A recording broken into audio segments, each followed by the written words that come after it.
जे वर्तमान मोहन सरकार कौन करने को जाउछुंती। वर्तमान सरकारंकर मूल काम आरंभ हो जाइछि किमिति नुआ बिल्डिंग तैयारी करवा।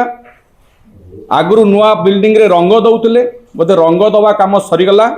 तेणु से नुआ कथा करने को जाइकरी ओडिशार आर्थिक स्थिति को यही 1.5 वर्ष भितर से माने जो परिस्थिति पहुँचे से गोटे स्वच्छल ओडिशा जो ओडिशा आर्थिक क्षेत्र रे नवीन बाबू समय रे सबुठारु श्रृंखलित राज्य में परिणत होता एवं नीति आयोग ठू आरंभ कर सबु संस्थार प्रशंसा साउंटी तार आर्थिक श्रृंखला को बिगड़े सारला परे भुसुड़ेबा पाई कि गोटे प्रकार योजना करा जाउछि। केमिति करा जाउछि मु आपनकु गोटे गोटे करी बुझेइबी। आपण शुणिथिबे गोटे शब्द वर्तमान बहुत प्रचलित होउछि, समस्ते आलोचना करूछन्ति डिलिमिटेशन, सीमा पुनर्निर्धारण। सीमा पुनर्निर्धारण निर्वाचन मंडली रे हबो, लोकसभा निर्वाचन मंडली रे भी हबार अछि, विधानसभा निर्वाचन मंडली रे भी हबार अछि बोली आमे शुणुछु। तो से विषय रे केंद्र सरकार निष्पत्ति नबार यथेष्ट पूर्वरु बा से प्रक्रिया आरंभ हवा पूर्वरु इठी बिल्डिंग विधानसभा निर्माण कथा माननीय मुख्यमंत्री शिलान्यास कर सारे, खाली घोषणा नुहे शिलान्यास कर सारे। विधानसभार आसन 300 को बढ़ी, लोकसभा भवन को नुआ करी तैयारी करा जिवो। ए प्रकार वर्तमान ठू से गोलापी स्वप्न देखेबा आरंभ कले। कहीं स्वप्न देखौचंती ना वास्तवता वर्तमान समय रे अत्यंत जटिल स्थिति को गलानी। डिलिमिटेशन प्रोसेस टी कोन आसंतु टिके बुझिबा जे 1971 मसीह रे शेष थर पाई कि जो डिलिमिटेशन हेइतला से जनसंख्या आधार रे ही ताकू करा जाए। जेतले गोटे निर्वाचन मंडली रो जनसंख्या बढ़ी जाए तार रिप्रेजेंटेशन को आउरी क्रियाशील करबा पाई बा इफेक्टिव करबा पाई गोटे सरकार निर्वाचन मंडली रो सीमा पुनर्निर्धारण करती।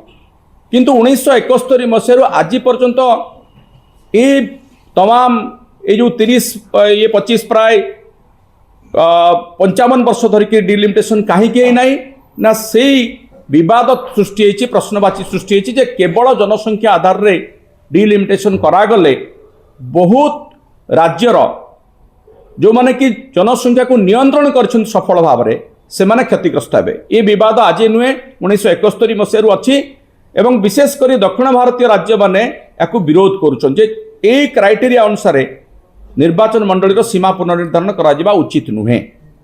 से प्रसंग 2002 मसीह आसिला, से विवाद सृष्टि है एवं ताकू 2026 पर्यंत फ्रीज कर दिगला जे 2026 पर्यंत कौन सी प्रकार निर्वाचन मंडली पुनर्निर्धारण हब नाही।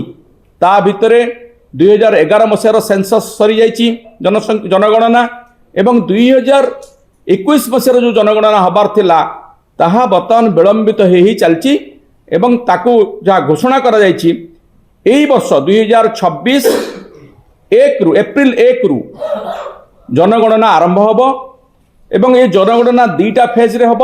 मु काहे जनगणना कथा कहूछि ना जनगणना नहला पर्यंत डिलिमिटेशन रो कथा आसीबो नाही।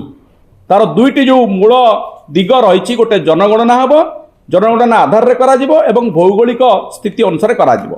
तो प्रथम आमको जनगणना करने को पड़ो। से जनगणना एप्रिल 1 रु जो फास्ट फेज रे हम से हाउस लिस्टिंग अनुसार हम आग हाउस लिस्टिंग हम हाउस सेंसस हम एवं द्वितीय फेज रे ये चलो सेप्टेम्बर 30 पर्यंत जहाँ सरकार कहते सेप्टेम्बर 30 पर द्वितीय फेज रे 2027 फेब्रुआरी मासरू जनगणना गोटे डिजिटल जनगणना करा जिवो एवं सेतरे कास्ट सेंसस मध्य रहिबो। प्रथम थर पई सरकार जनगणना सहित जाति जनगणना मध्य करिवे बोली घोषणा करचंती। तेणु ताकू मध्य आरंभ करिकरी से माने 2027 फेब्रुआरी मासरे सेटा आरंभ करिवे, केबे शेष करिवे से विषय किछि सूचना नाही। अर्थात जनगणना 2027 मार्च पूर्व सरिवार नुहे। तापरे जदि आवश्यक पड़िला डिलिमिटेशन करिवार गोटे डिलिमिटेशन कमिशन सरकार बसैबे।